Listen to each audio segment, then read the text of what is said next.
설교의 제목이 죽을 준비입니다. 여러분 죽을 준비가 됐습니까? 추석 전에 어머님이 장기 요양 중에 있는 시설에서 밤에 전화가 왔어요. 전화가 와서는 어머님의 상태가 좋지 않습니다. 상황이 더 악화될 경우에는 어떻게 할 것인지, 연명치료할 것인지 아니면은 그대로 임종을 맞게 할 것인지에 대해서 결정하고 있으십시오라고 전화가 한밤중에 전화가 왔어요. 그래서 추석 전에 전화가 가지고 깜짝 놀랐습니다. 사실 코로나 때문에 어머니 얼굴을 뵙지 못한 지 굉장히 오래됐습니다. 아시다시피 요새는 요양병이나 요양원에서 이렇게 임종하고 난 다음에 전화가 온다 그래요. 임종하셨습니다라고 전화가 올 정도로 코로나 때문에 시설에 계신 부모님들을 보지 못하고 있는 그런 상황입니다. 그러다 보니까 더 마음이 좀 죄스럽더라고요. 보지도 뵙지도 못하고 한 상황에서. 근데 다행스럽게 다시 이제 건강이 호전이 되어서 지금은 상태가 괜찮습니다. 그렇지만 어머니 연세가 올해 91세세요. 그러니까 91세시다 보니까 이게 언제 어떻게 될지.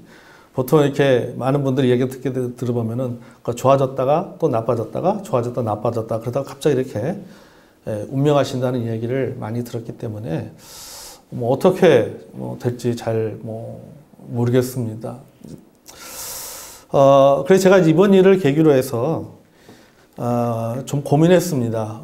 만약에 어머니께서 소천하시면 어머니의 장례 절차를 어떻게 진행할 것인가에 대해서 고민을 하게 되었고, 추석이 지나고 나서 미리 다 이렇게 준비를 좀 했습니다.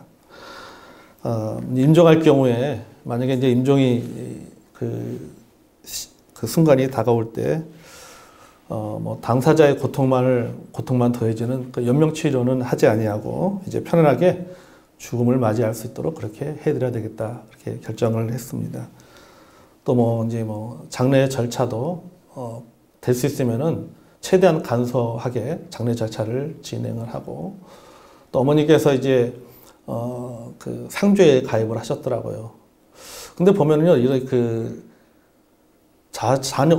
부모님이 돌아가시고 난 다음에 자녀들이 알게 되는 것들이 상당히 많이 있는 것 같아요. 미리미리 이야기해 주시면 모르는데, 사실 이것도 저도 우연히 이제 어머니 이제 상주에 가입한 것도 사실 어머니 이제 통장을 보고 알았어요. 통장 찍힌 거 보고 상주에 가입하고 매달 이렇게 나가는 게 있더라고요. 그러니까요. 그래서 이제 알게 돼가지고 전화를 했더니 잘 안 가르쳐 주더라고요. 요새는 개인정보 때문에요. 일체에 안 가르쳐 줘요. 상품이 어떤 상품에 가입했느냐, 이런 것을 절대 잘 안 가르쳐 줘요. 그래가지고, 그거 제가 살살 꼬셔가지고. 그래가지고, 다른 거보다 이제 얼마짜리 상품에 가입을 했습니다. 이제 그 정도만 알려주더라고요. 그래서 이제 장례 절차라든지 또 어떻게 할 것인가에 대해서 이렇게 결정을 하게 됐고, 또 장지도 미리 이렇게 신청을 해 놓은 상태입니다. 이제 사진을 찾아가 보니 이제 옛날에 아주 오래전에 찍은 사진이 있어서 그 사진을 가지고 이제 사진관에 가서 그걸 영정사진으로 이제 크게 뽑았어요. 액자로 해가지고. 근데 기분이 참 묘해요. 처음 아버님도 제가 고등학교 때 아버님이 고3 졸업하고 막 이제 군대 갈 때 아버님이 이제 돌아가셔가지고 그때는 너무 경황이 없어 보였는데 이제 어느 정도 나이가 들고 그러다 보니까 어머님이 이제 영정사진을 이렇게 제작을 해가지고 액자로 이렇게 해가지고 가지고 오는데 이렇게 보고 있으니까 그동안 사실 장례식장이라든지 화장터에 가서 많은 분들의 영정사진을 이렇게 참 봤는데 또 어머님의 자녀로서 어머님의 영정사진을 보니까 느낌이 또 틀리더라고요. 또 다른 그런 좀 표현할 수 없는 그런 느낌들이 제 안에 있는 것을 보게 되었습니다. 그러면서 이 죽음이라고 하는 문제에 대해서 다시 한번 생각해 보는 시간이 되었습니다. 여러분, 인간은 누구나 존엄한 삶을 살다가 또 존엄한 죽음을 맞이할 권리가 있습니다. 우리가 사는 것도 잘 살아야 되겠지만은 죽는 것도 잘 죽어야 되고 죽어가는 과정도 잘 준비되어서 죽어가야 된다라고 하는 것입니다. 이것이 하나님께서 우리에게 주신 선물입니다. 시편 36편 9절에 보면 진실로 생명의 원천이 주께 있다라고 기록하고 있습니다. 그러니까 생명의 원천이 하나님께 있는 것입니다. 그리스도는 하나님께서 주신 생명을 마땅히 이 땅에서 누리고 존엄하게 가치 있게 살다가 또 존엄한 죽음을 맞이해야 됩니다. 따라서 우리 그리스도인의 죽음은 존엄한 죽음이 되어야 됩니다. 아멘. 우리의 죽음은 존엄한 죽음이 되어야 됩니다. 존엄한 죽음이라고 하는 것은 뭐냐면 하나님의 형상대로 지음받은 우리 인간이 마땅히 지녀야 될 존엄성을 가지고 생명이 있을 동안에 이 땅에서 행복하게 인생을 살다가 또 그 인생을 마무리하면서 평온하게 죽음을 맞이하는 것. 이것이 바로 그리스도인의 존엄한 죽음입니다. 그러니까 평온하게 죽음을 맞이하는 것입니다. 그러므로 여러분 우리는 이 존엄한 죽음을 우리의 살아가는 그 인생을 마무리하는 마지막에 가장 중요한 인생의 과제로 삼아야 돼요. 그래서 늘 우리는 태어나는 건 순서대로 태어나고 죽는 건 순서가 아니라고 하지만은 그러나 일반적으로 통계적으로 태어나는 것도 순서대로 태어나지만은 죽는 것도 순서적으로 죽는다라고 생각을 한다면 내가 죽음의 시간이 가까우면 가까울수록 나는 무엇을 해서 기도하냐. 하나님, 내가 주 안에서 존엄한 죽음을 맞을 수 있도록 평온하게 죽음을 맞이할 수 있도록 은혜를 베풀어 달라고 기도해야 됩니다. 아멘. 여러분, 우리가 인생의 마지막에 가장 중요한 이 과제, 죽을 준비를 하는 것. 그래서 존엄한 죽음을 우리가 맞이하기 위해서는 우리가 뭘 해야 되느냐면은 죽을 준비를 해야 됩니다. 자, 오늘 우리는 다윗의 마지막 모습을 통해서 우리가 해야 될 죽을 준비, 마지막 과제에 대해서 우리가 나누고자 합니다. 첫째, 죽을 준비를 해야 될 시기가 있습니다. 그럼 내가 언제 죽을 준비를 해야 되느냐라고 하는 거예요. 지금부터 죽을 준비를 할 수는 없잖아요. 20대, 30대부터 죽을 준비를 할 수가 없단 말이죠. 그러면은 내가 죽을 준비를 해야 될 시기는 언제인가? 바로 그 시기는 주변의 도움을 받아 생활할 수 있을 때입니다. 내가 이제는 스스로가 아니라 주변의 도움을 받아서 생활해야 될 그 시기가 되었다라고 하면은 그때부터는 뭘 해야 되느냐? 바로 죽을 준비를 해야 됩니다. 우리 열왕기상 1장 1절을 보겠습니다. 자, 같이 한번 읽을까요? 열왕기상 1장 1절. 자, 시작. 다윗 왕이 나이가 많아 늙으니 이불을 덮어도 따뜻하니 아니한지라. 아멘. 자, 여기 보니까 다윗 왕이 나이가 많다, 늙었다라고 기록을 하고 있습니다. 사무엘하 5장 4절에 보면 다윗이 30세에 왕에 올랐습니다. 왕에 올려서 40년 동안 이스라엘을 다스렸습니다. 그럼 몇 살이죠? 70이에요, 70. 지금의 나이, 열왕기상 1장 1절의 나이는 70세입니다. 오늘날 70세는 굉장히 건강한 나이죠. 무엇이든지 활동할 수 있는 건강한 나이입니다. 하지만 시편 90편 10절에 보면 우리의 연수는 70이요. 강건하면 80이라고 했습니다. 그러니까 그 당시의 기준으로 봤을 때는 다윗의 70이라고 하는 다윗의 나이는 바로 죽을 나이가 되었다라고 하는 것이죠. 왜? 70이기 때문에. 이제는 죽음을 눈앞에 둔, 죽음을 준비해야 되는 나이가 되었다라고 하는 것입니다. 자, 본문에 보면 그 다음에 나이가 많아 늙으니 이불을 덮어도 뭐하요? 따뜻하지 않다. 이 말은 뭡니까? 기력이 떨어진 거죠. 늙다 보니까는 이제는 신체적인 기능이 떨어질 수밖에 없었습니다. 여기저기 아픈 곳이 많아집니다. 이불을 덮어도, 아주 뜨뜻한 이불을 덮어도 따뜻하지가 않은 거예요. 늘 몸에 추운 기를 느끼고 한기를 느끼는 그 정도로 다윗의 체력이 떨어졌다라고 하는 것이죠. 축구를 좋아하는 분들의 그 이야기를 들어보면요, 이런 얘기 하더라고요. 10대는요, 평상시에 운동하지 않아도 1시간 동안 공을 차도 근육통이 없다는 거죠. 그런 것 같아요. 저도 가끔 10대 때 축구해도 옛날에 제가 기억하는 건 옛날에 우리 통행금지 입고 할 때는요, 학생 교회에서 이제 24일 날 저녁에 보통 보면은 올라이트 하잖아요. 유일하게 올라이트 할 수 있는 날이 12월 24일이란 말이죠. 그럼 교회 12월 24일 저녁에 교회 행사 다 끝나면 친구들이 뭐 합니까? 밤새도록 해가 뜰 때까지 열심히 게임합니다. 곰발바닥, 내 발바닥, 곰발바닥, 내 발바닥 해가지고 그런 거 해가지고 한참 밤새도록 잠 안 자고 게임하고 아침에 저 공차러 갔어요, 제대로도. 아침에 또 뭐 공차 가서 교회 와서 또 라면도 끓여 먹고 막 하루 종일. 그래도 끄떡 없었어요. 그 정도로 체력이 좋았습니다. 근데 20대가 되면은 오랜만에 축구를 하고 나면은 이 하루 이틀 정도는 이 근육통에 시달리는 거죠. 온몸이 뻑적지근합니다. 30대 중반이 넘어서는 30분 이상 공을 못 찹니다. 40대는요, 축구하고 싶어도요, 엄두도 내지 못해요. 엄두도. 우리 코로나 있기 전에 우리 정 집사님이 우리 좀 축구 선교단 만들어보자 해가지고 축구 할 수 있는 분들을 모집해가지고 어디죠? 용호동에서 다른 교회 청년들하고 축구 시합을 했어요. 못 뛰겠더라고요. 벌써 애들이 공을 몰고 오면요, 일단 공이 중요한 게 아니라 내 몸이 중요하잖아요. 그냥 피해버리는 거예요. 피해버리는 거예요. 적당히 뛰다가 내가 뭐 골 가지고 목숨을 걸릴 일도 아닌데 뭐 내가 그렇게 되는 거예요. 그러니까 몸을 살리는 거예요. 근데 걔들 보니까요, 10대, 20대들 보면요, 몸을 안 살립니다. 그냥 막 저돌적으로 막 치고 와요. 걔들 벌써 공 몰고 오면요, 벌써 겁이 나요. 쟤 좀 딴 데로 가면 안 될까? 딴 데로 가면 안 될까? 그런 생각이 드는 거예요. 그러니까 그만큼 이제는 이 체력에 자신이 없는 거죠. 왜요? 늙었기 때문에. 왜 늙었어요? 나이가 들었기 때문에. 어쩔 수가 없는 것입니다. 여러분, 사람의 몸은 집과 같습니다. 지은 지 50년 되고 60년 되고 70년 되면 한번 생각해 보십시오. 60년, 70년 넘은 집이라고 생각해 보세요.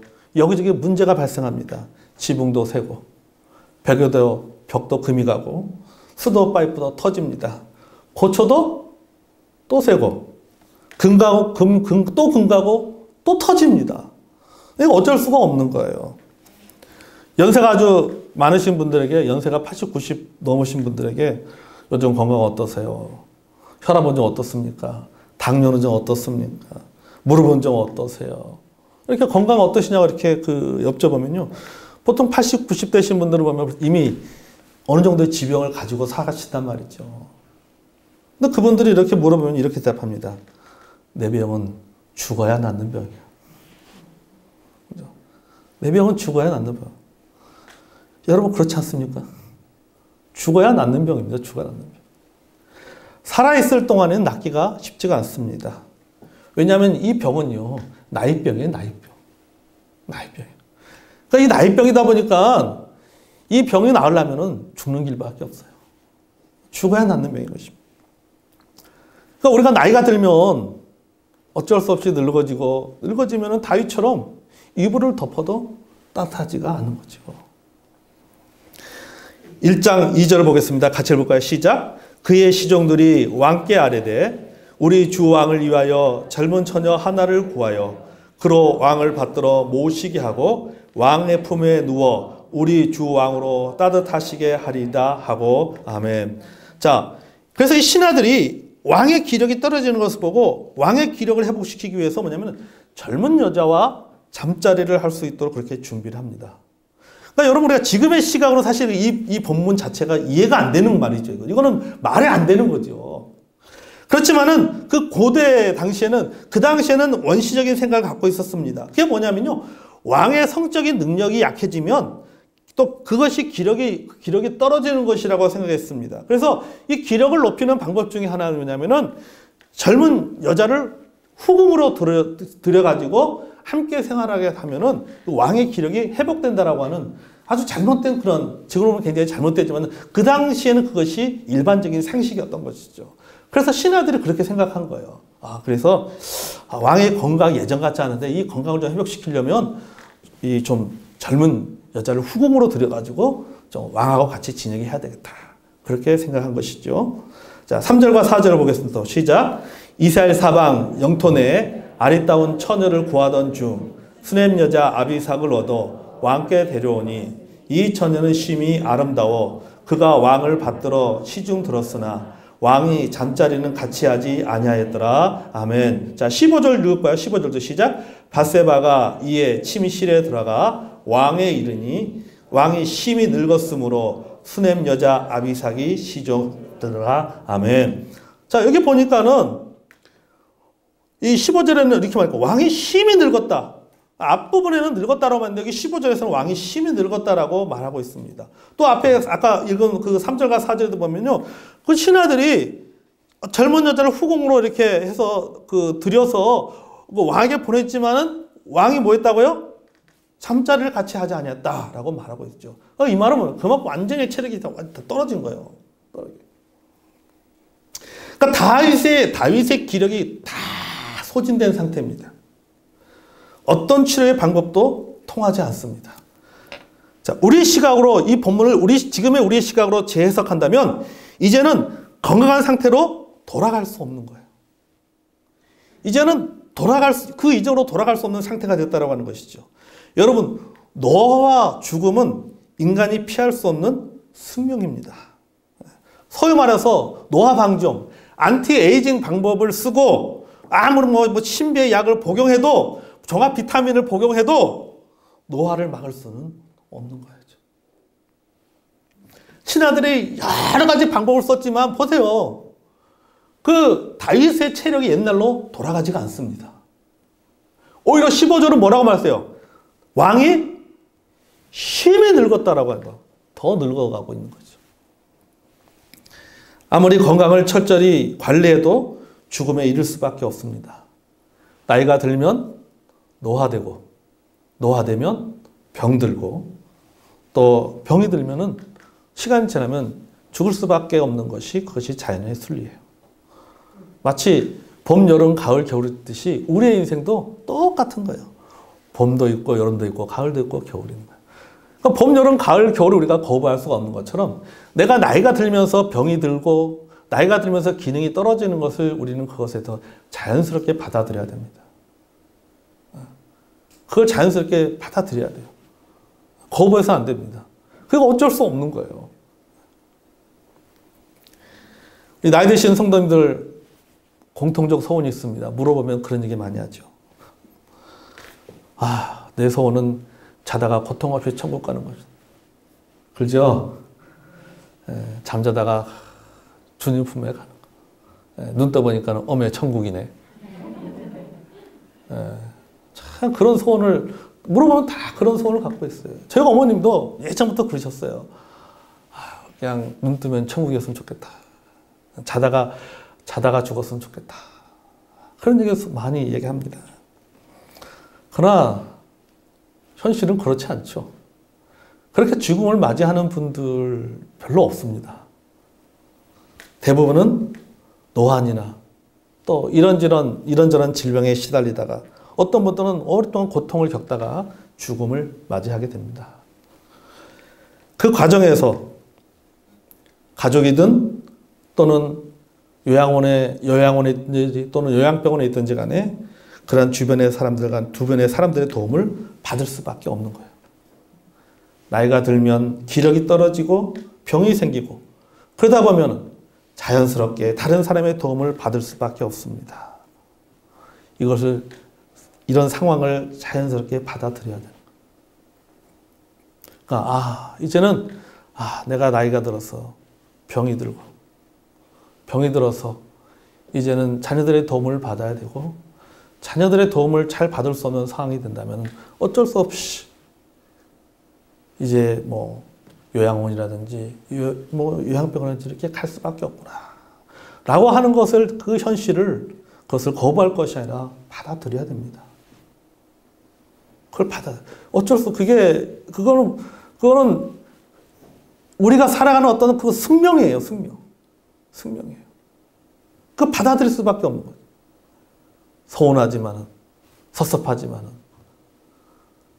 가능하면 거부하고 싶지만은 받아들일 수밖에 없는 그것이 바로 우리의 현실인 것입니다. 사실 우리는 평생 동안 도움을 받으면서 사는 인생입니다. 태어날 때는 부모의 도움을 받습니다. 살아갈 때는 하나님의 도움을 받습니다. 죽을 때는 자녀의 도움을 받는 그것이 우리의 인생이에요. 이렇게 도움을 받아야 되는 상황이 되면 우리가 꼭 기억해야 됩니다. 하나님께서 내게 주신 준비의 때구나. 그렇게 생각해야 돼요. 내가 스스로 모든 것을 할 수 없고 이제는 누군가의 도움을 받아야 되는 상황이고 이제는 다시 내 건강의 상태가 예전의 상태로 돌아갈 수 없는 그런 상태가 되었다면 이제는 하나님께서 나에게 때를 주시는구나. 시간을 주시구나. 무슨 시간을 주시고 무엇을 준비해야 되느냐. 바로 죽을 준비를 해야 될 때가 되었구나. 라고 하는 거죠. 죽을 준비를. 본인의 의사표현이 가능할 때에 여러분 우리는 죽을 준비를 해야 됩니다. 내가 모든 것을 내 생각을 말할 수 있고 표현할 수 있는 그런 때 왜냐하면 건강이 어느 순간 나빠질 수도 있고 때로는 치매가 올 수도 있고 우리 한 달 전에 우리 새삼침례교회 그 올로 목사님, 가인교 올로 목사님께서 소천하셨어요. 목사님은 올로 목사님은요 치매로 오랫동안 고생하셨어요. 그래서 옛날 목회하셨던 그 경험이 있으셔가지고요 아침만 되면은 주섬주섬 가방을 챙겨가지고 신방 가야 된다고 나가신. 그러면은 이제 아들 되신 강혜 목사님이요 월요일마다 돌보시는데 가만히 안 막는데요. 그냥 뒤따라 가시는 거예요. 뒤만 이렇게 따라간대요. 그냥 그렇게 하시다가 나중에 좀 시설 가셨다가 천국으로 소천하셨는데 뭐 또 기억을 못 하시는 거예요. 그러니까 기억하는 것은 옛날 그 신방 다니던 그냥 치매 때도 아침만 안 되면 가방 챙기고 성경책 챙기고 나가시는 거예요. 그냥 돌아다니시고 어디 가시는도 모르고 돌아다니시다가 다시 나중에 이제 모시고 다시 집으로 들어오시고 그렇게 되는 거죠. 여러분 우리가 그렇게 그분이 굉장히 똑똑하시고 참 아주 엘리트이시고 그러셨는데 본인의 의사표현 할 수 없는 그런 어느 순간 본인의 의사표현 할 수 없는 그런 상황까지 이르게 되는 것이죠. 그러니까 우리가 얼마든지 누군지 다 그렇게 될 수 있다라고. 그러기 전에 내가 분명히 나의 의사표현을 할 수 있을 그 도움을 받지만은 내가 분명히 의사표현을 할 수 있는 그 시기 때에는 우리는 분명하게 무엇을 해야 됩니까? 죽을 준비를 해야 됩니다. 아멘. 그러면 무엇을 준비해야 되는가? 둘째, 우리가 죽을 준비 기간에 해야 될 두 가지 과제가 있습니다. 하나는 따라가겠습니다. 하나는 유언. 둘째는 관계 정리. 유언과 관계 정리요. 이 두 가지는 반드시 해야 됩니다. 첫 번째 과제는 유언입니다. 자, 2장 1절에 3절 볼까요? 시작. 다윗이 죽을 날이 임박하매 그 아들 솔로몬에게 명령하여 이르되 내가 이제 세상의 모든 사람의 가는 길로 가게 되었노니 너는 힘써 대장부가 되고 내 하나님 여호와의 명령을 지켜 그 길로 행하여 그 법률과 계명과 율례와 증거를 모세의 율법에 기록된 대로 지키라. 그리하면 내가 무엇을 하든지 어디로 가든지 형통할지니라. 아멘. 여러분 성경에 보면요 많은 사람들이 유언을 남겼습니다. 다윗은 솔로몬에게 유언을 남겼습니다. 다윗만이 아니에요. 야곱도 유언을 남겼습니다. 여호수아도 유언을 남겼습니다. 신약에는 바울도 유언을 남겼습니다. 여러분 많은 믿음의 사람이 이렇게 유언을 남기처럼 여러분 우리도 유언을 남겨야 됩니다. 아멘. 유언을 남겨야 되죠. 사실 많은 사람들이 그 유언을 준비하지 못하고 죽습니다. 사실은요. 가족들에게 제대로 어떤 하고 싶은 말들을 하지 못하고 어떤 그 남길 수 있는 유언을 하지 못하고 죽는 경우들이 참 많이 있어요. 여러분 우리가 잘못 생각하는 것 중에 하나가 뭐냐면 유언은 부자만 남기는 것이 아닙니다. 마치 재산이 많은 분이 자녀들에게 남은 재산을 나눠주는 과정으로 유언을 생각해서는 안 돼요. 유언이라고 하는 것은 얼마나 많이 가졌냐 적게 가냐 그게 상관없는 거예요. 유언은 우리가 흔히 말하는 유산을 나누어주는 그 이상인 것입니다. 유언을 통해서 우리는 자녀들에게 가치관을 전승하고 관계를 전승하고 무엇보다도 믿는 사람에게 있어서의 유언은 뭐냐면은 그것은 신앙을 전승하는 것과 같습니다. 아멘. 그때 우리 믿는 그리스도인들은 반드시 죽을 준비를 해야 될 과제는 뭐냐? 그것은 바로 믿음의 유언을 자녀들에게 남기는 거예요. 유언을 말로 남기든 아니면 글로 남기든 간에 유언을 남기는 것은 그 사람의 인생의 가치관이 그 유언 속에 들어 있습니다. 자신이 그동안 무엇을 위해서 살았고 가장 중요하게 여긴 것이 무엇인가가 들어 있습니다. 그래서 이 유언에는 꾸미는 말이 있을 수가 없어요. 소위 말해서 미사오구가 있을 수가 없습니다. 꾸미는 말이 있을 수가 없습니다. 그동안 못한 것, 아쉬운 것, 자녀들에게 하고 싶었던 얘기, 다른 사람들에게 하고 싶은 것에 대한 진정성이 들어가 있는 거예요. 그냥 내가 하고 싶은 그 말 속에 무엇이 들어가 있으면 되는 거예요? 진정성이 들어가 있으면 되는 거죠. 그 마음의 진정성을 담아서 내가 우리 자녀들에게 또 내 주변의 사람들에게 하고 싶은 말이 있으면 그것을 해야 됩니다. 시어머니가 임종을 앞두고 며느리에게 유언을 했습니다. 내가 죽거든 땡땡 백화점 앞에다 묻어달라고 그랬어요. 그러니까 며느리가 아니 어머니 그게 무슨 말씀이세요? 라고 묻자 시어머니가 이렇게 말했습니다. 그래야 애미가 매일 올 거 아니냐. 그랬어요. 여러분 이런 진정성은 없어도 됩니다. 이런 진정성 없어도 돼요. 어떻든 여러분 우리 그리스도인은 무엇보다도 우리의 유언 속에는 신앙의 고백과 약속이 들어가야 됩니다. 아멘. 제가 그 2015년도에 소천하신 그 이춘선 할머니라고 하는 이분의 이분이 자녀들에게 남긴 그 유언의 내용을 보게 됐는데요. 이분이 자녀들에게 2015년에 소천하시면서 유언을 남기기를 자신의 목 위에 이렇게 새겨달라고 했습니다. 더 힘써 사랑하지 못했음을 서러워하노라. 근데 묘비에는 그렇게 써달라는 거예요. 더 살아있을 동안 더 힘써 사랑하지 못한 것을 서러워하노라. 라고 하는 묘비명을 묘비가 그것을 기록해달라는 거죠. 그리고는 특별한 부탁을 하나 더 했습니다. 장례식 때 성도들을 한바탕 웃겨달라는 유언을 남겨요. 참 특이한 유언을 남겼어요. 예. 왜냐하면 장례식은 하나님의 곁으로 가는 기쁜 날인데 성도들을 울려서는 안 된다는 거예요. 그래서 장례식 날 성도들을 좀 기쁘게 해줘. 한바탕 웃게 해달라. 그러니까 아주 특별한 유언을 남긴 거죠. 그렇죠. 대단하신 분 같아요. 그러니까 이분의 막내 아들이 신부인데 이 신부가 장례식장에서 말씀을 전하면서 이 신부님이 검은 선글라스를 끼고 설교를 했다고 합니다. 그래서 그 장례식에 참석한 분들이 다 웃었다는 거예요. 다 웃어. 제가 어느 나라인지 얼마 전에 신문에 봤는데 어느 나라인지 모르지만은 그 파병을 간 그 유럽 쪽에서 네덜란드 파병을 간 그러니까 저쪽이죠.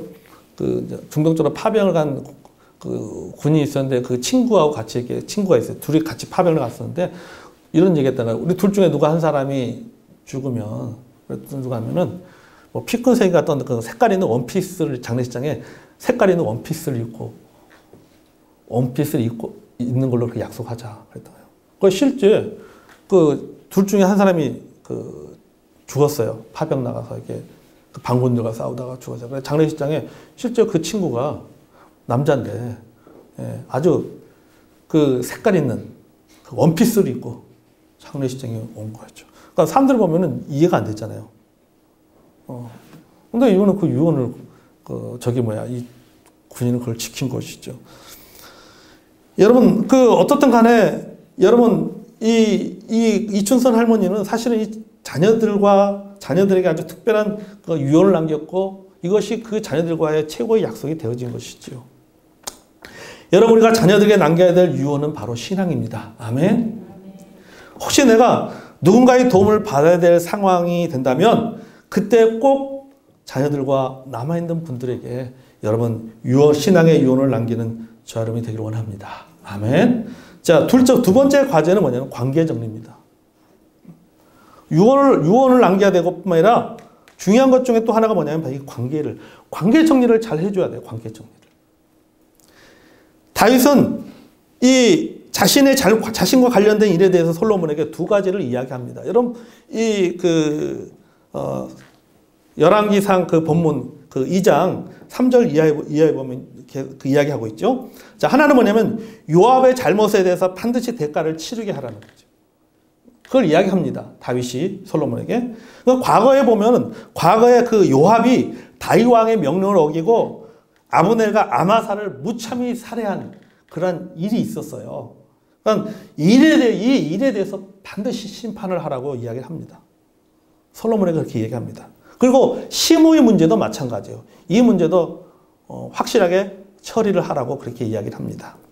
또 하나는 다윗이 도망 다닐 때 도와주었던 바르실레의 후손들에게 은혜를 갚으라고 하는 이야기를 합니다. 다윗이 압살롬에 쫓겨 막 도망 다닐 때 다윗을 도와주었던 그런 그 바스실레야 그 후손들에 대해서 은혜를 베푸라라고 이야기를 합니다. 그러니까 뭐냐면 이 요압과 시므온 그리고 그 바르실레의 후손의 일은 다윗이 죽기 전에 깔끔하게 정리하고 싶은 일이었어요. 그가 죽기 전에. 그러니까 이 일은 이렇게 다윗이 이것을 정리하는 것은요, 다윗만이 아니라 솔로몬을 위해서도 필요한 일이었어요. 이것을 다윗이 죽기 전에 정리해 주지 않으면은 이 과제가 누구한테 넘어갑니까? 솔로몬에게까지 그 과제가 넘어가는 거죠. 그래서 다윗은 이 문제가 자기에 대해 일어난 이 문제가 자기의 자녀인 솔로몬에 대해까지 그것이 넘어가지 않도록 그가 자기가 살아있을 동안에 이 문제에 대한 정확한 매듭을 짓기를 원했던 거죠. 그래서 다윗이 솔로몬에게 요압의 문제에 대해서는 이렇게 처리하고 시므의 문제에 대해서는 이렇게 처리하고 그리고 바스실레의 후손들에 대해서는 이렇게 처리하라 라고 하고 이야기를 한 겁니다. 관계를 정리를 시킨 것이죠. 여러분 고인이 죽음 뒤에 가장 해결하기 힘든 문제가 하나가 뭐냐면 그냥 관계 문제입니다. 복잡하게 얽히고 설킨 관계 문제를 풀어내기가 쉽지가 않습니다. 먼저는 가족 관계죠. 혹여라도 가족에 대한 불편한 그런 심경이 남아있다면 죽기 전에 모두 내려놓고 눈을 감아야 돼요. 마음을 담아서 축복해 줘야 됩니다. 이런 작별 인사는 평생을 이어오는 관계를 마무리하는데 꼭 필요한 과제예요. 그런 과제. 저는 많은 죽음을 보면서 또 어떤 그 임종하는 순간도 이렇게 본 적이 있는데 그걸 보면 늘 기억에 남는 그런 몇 번의 어떤 그 임종의 모습이 있어요. 돌아가실 때 참 정리를 잘하고 돌아가신 분들. 자녀들에게 축복도 해주고 자녀를 위해서 기도도 해주고 그리고 운명하시는 그런 믿음의 사람들도 보았습니다.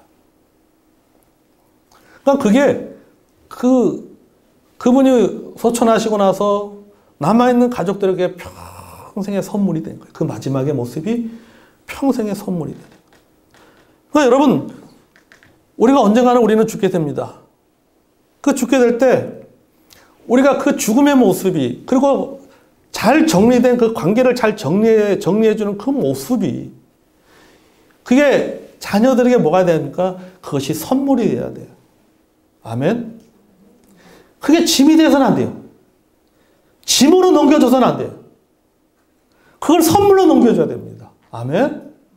그러기 위해서 여러분 우리가 살아있을 동안 우리가 해야 될 과제 중에 하나가 뭐냐? 바로 이 관계를 정리하는 것입니다. 자, 이 관계의 문제와 관련하여 한 가지 더 말한다면 바로 용서와 화해입니다. 사람에 대한 증오와 죄책감이 남겨둬서는 안 됩니다. 이를 해결하는 가장 중요한 방법은 용서하고 화해하는 거예요. 특히 용서는 죽음을 준비하는 분이 반드시 해야 될 과제입니다. 용서는 상처로 얼룩진 관계를 완성하고 평화로움을 찾는 핵심인 것이요. 도저히 용서가 안 될 것 같은 그러한 원한과 억울한 감정이 있더라도 그것을 마음속 깊은 곳까지 훌훌 다 그것을 털어내고 그리고 하염없이 참회의 눈물을 흘리다 보면은 맺힌것이 풀리게 되는 거죠. 그리고 기쁨이 샘솟습니다. 마음의 평화가 옵니다. 자, 이 용서하고 화해하는 건 이거는요 본인을 위해서도 좋고 또 남아있는 가족들과 주변 사람들을 위한 배려예요. 그래서 내가 다른 사람과 풀지 못한 것들 또 갖고 있던 여러 가지 어떤 그 마음의 상처들 소위 말 우리가 한국 사람들 편한 대로 그런 한이 맺힌 것이 있다면 뭐 해야 돼요? 다 이렇게 풀어줘야 돼요. 그게 주님의 품으로 먼저 가는 사람이 남아있는 사람들에게 해줄 수 있는 배려입니다. 이거를 풀어주지 못하고 가면은 이걸 누가 풀어야 되는 거예요?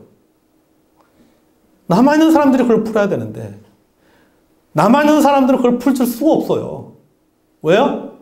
본인이 그의 직접적인 당사자가 아니기 때문에 그거를 풀어내기가 쉽지가 않다라고 하는 것이죠. 그렇기 때문에 꼭 이 부분을 해결을 해야 됩니다. 자, 죽을 준비 두 가지 해야 됩니다. 뭘 해야 된다고요? 유언과 또 하나는 관계정리입니다. 바로 그 관계정리는 가족 간의 관계정리. 또 내 주변 사람과 관계정리. 그리고 용서하고 화해하는 거. 미치 앨범이 모리와 함께한 화요일에 보면요.